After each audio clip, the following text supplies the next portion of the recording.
स्वस्ति श्री गणेशाय नमः। स्वस्ति श्री राधा कृष्ण चरण कमलेभ्यो नमः। स्वस्ति श्री माता पितृ चरण कमलेभ्यो नमः। ध्येयं सदा परिभवनगमविष्टद्रोहं तीर्थास्पदं शिवविरञ्चिनुतं शरण्यं प्रेत्यार्तिहं प्रणतपालभवाब्धिपोतं वन्दे महापुरुषते चरणारविन्दम्।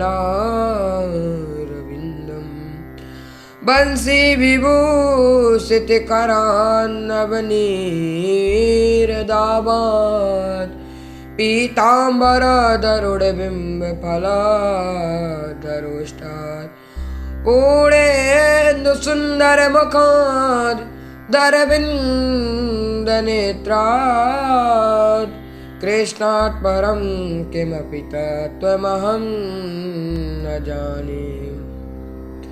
कृष्ण त्वदीय पदपङ्कजपञ्जरान्ते अद्यैव मे विशतु मानसराजहंसा।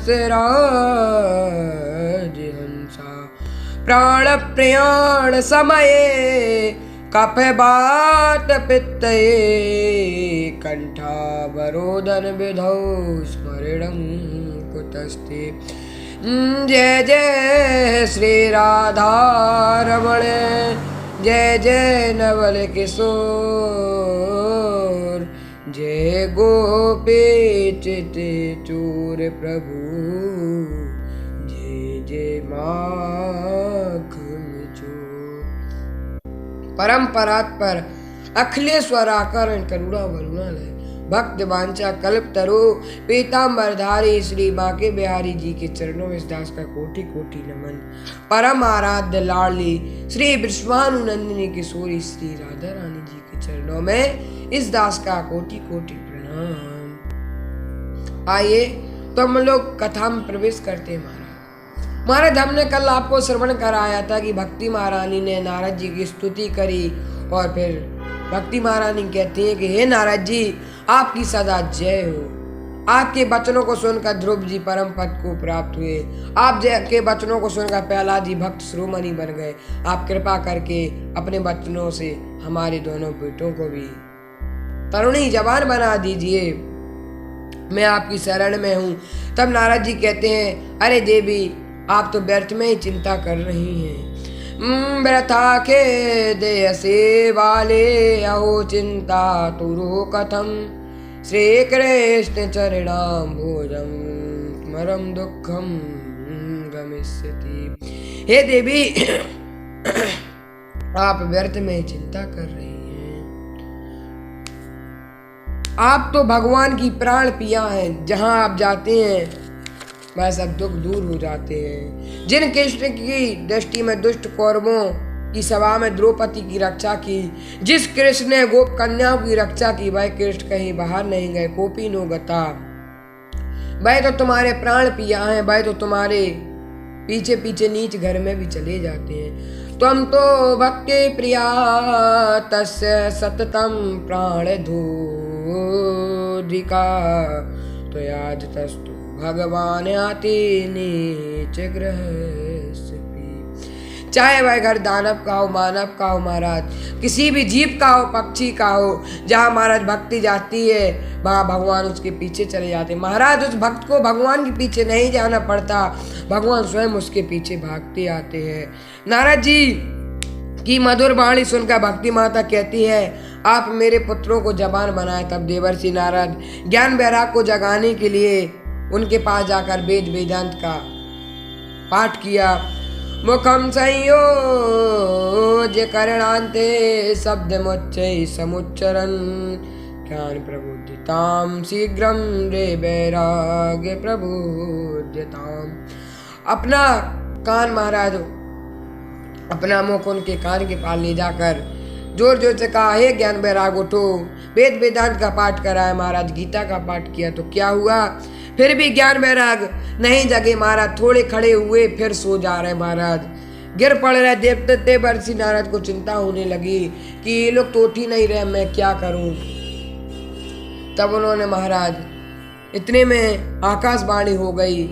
वह कहती आकाशवाणी, व्योम वाणी तदे भून्या ऋषि खिद्याति में गता उद्धमे सकलस्तेयं भविष्य न संशय। भगवान कहते हैं कि आप चिंता ना कीजिए, आपका उद्योग सफल जरूर होगा। तब नारद जी कहते हैं तो मैं क्या करूं। भगवान कहते हैं सत्कर्म करो। देवर्षि नारद, सत्कर्म कैसा होगा। वह कहते हैं कि तुम्हें ऐसा कोई ब्राह्मण बताएंगे। तब महाराज भाई फिर खोज में लग जाते हैं सत्संग की। तो महाराज भगवान ये भी नहीं बता गए कौन ब्राह्मण है। अब नारद जी सत्कर्म की खोज में निकल पड़ी। नारद जी ने पूरी पृथ्वी का भ्रमण किया लेकिन उन्हें सत्कर्म कहीं नहीं मिला। महाराज नारद जी बड़े बड़े संत मुनियों के पास गए तो उन्होंने अपने चेलों से कह दिया कि यदि नारद जी इधर आए तो कह देना कि महाराज जी तो अभी मौन में बैठे हैं, यदि हमसे पूछ लिया हम नहीं बता पाए तो हमारी तो नाक ही कट जाएगी महाराज। इसलिए झूठ मूठ का व्रत धारण कर लिया। तब देवर्षि नारद सोचने लगे यहाँ तो कुछ नहीं होने वाला, एक ही जगह बची है बद्री विशाल महाराज, जहाँ भगवान श्रीमन नारायण विराजमान है। मेरी इस प्रश्न का समाधान वही होगा। यह सोचकर विचरण कर रहे थे तभी उनकी मुलाकात महाराज सनकादिक महात्माओं से हो गई और उन्होंने अपनी सारी बात उनको बताई। तब सनकादिक महात्मा हंसने लगे, कहने लगे, अरे नारद जी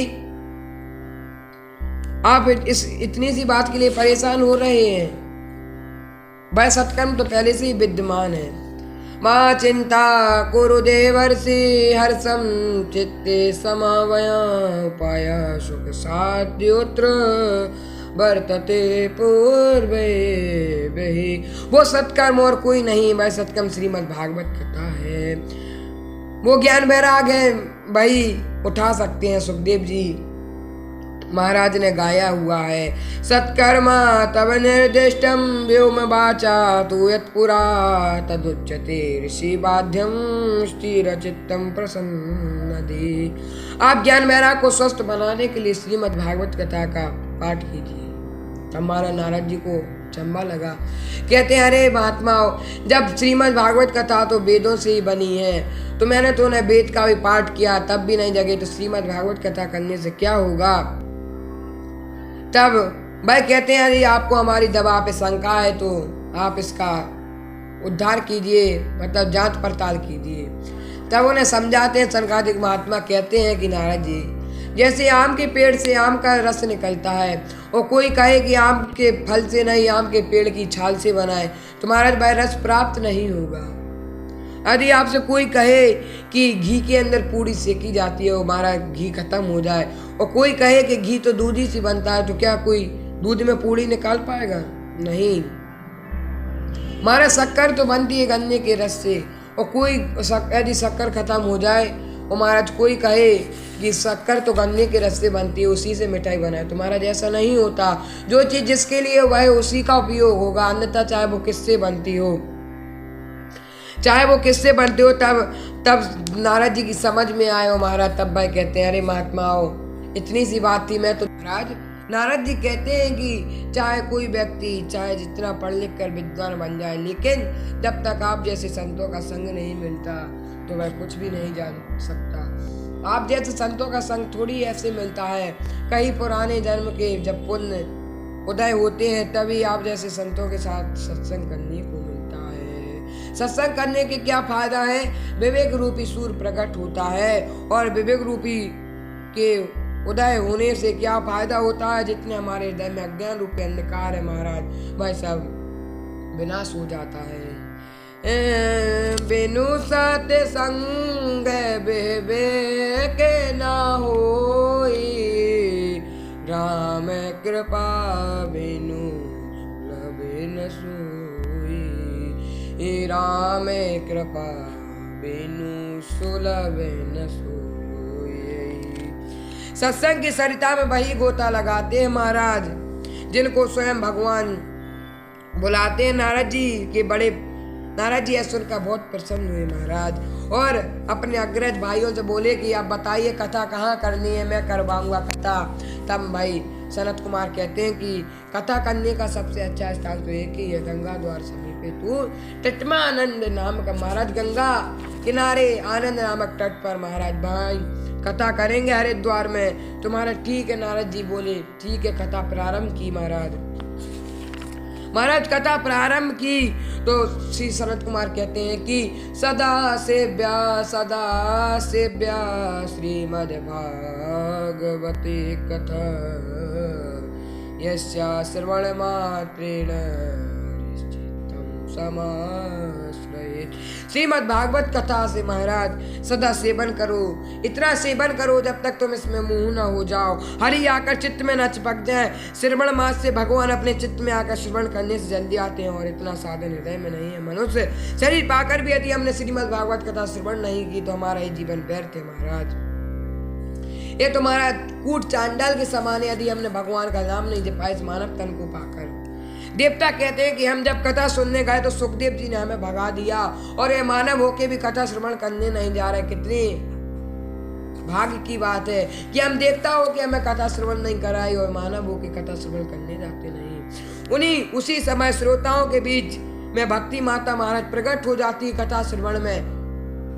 अपने दोनों पुत्रों के साथ महाराज बिल्कुल तरुण हो गए उसके पुत्र। महाराज भक्ति महारानी खुशी के साथ नाचने लगती है। कहते सुतौ तौ तरुणौ गृहीत्वा प्रेम एक रूपा सहसा विरासीत्। श्री कृष्ण गोविंद हरे मुरारे नाथेति नामानि बदंती। महाराज भक्ति महारानी नृत्य करने लगी। कहती है श्री कृष्ण गोविंद हरे मुरारी हे नाथ नारायण वासुदेव। श्री कृष्ण गोविंद हरे मुरारी नाथ नारायण वासुदेवा हे नाथ नारायण वासुदेवा। महाराज भक्ति महारानी जब प्रकट हो गई तो महात्मा लोग कहने लगे देवी कहाँ से आ गई। तब महाराज सनत कुमार कहते हैं इस भागवत कथा के शब्द से निकली होंगी। अब महाराज भक्ति महारानी कहती है कि आपने सब लोगों के बैठने के लिए आसन दे दिए, लेकिन मुझे बैठने के लिए तो आपने कुछ जगह नहीं। तब सनत कुमार कहते हैं कि आज से तुम इन भक्तों के हृदय में विराजमान हो जाओ महाराज। और तभी से महाराज भक्ति महारानी भक्तों के हृदय में निवास करने लगी। अब आगे कथा गोकर चरित्र हम आपको कल श्रवण कराएंगे। बोलिए प्रेम से जय जय श्री राधेश्याम।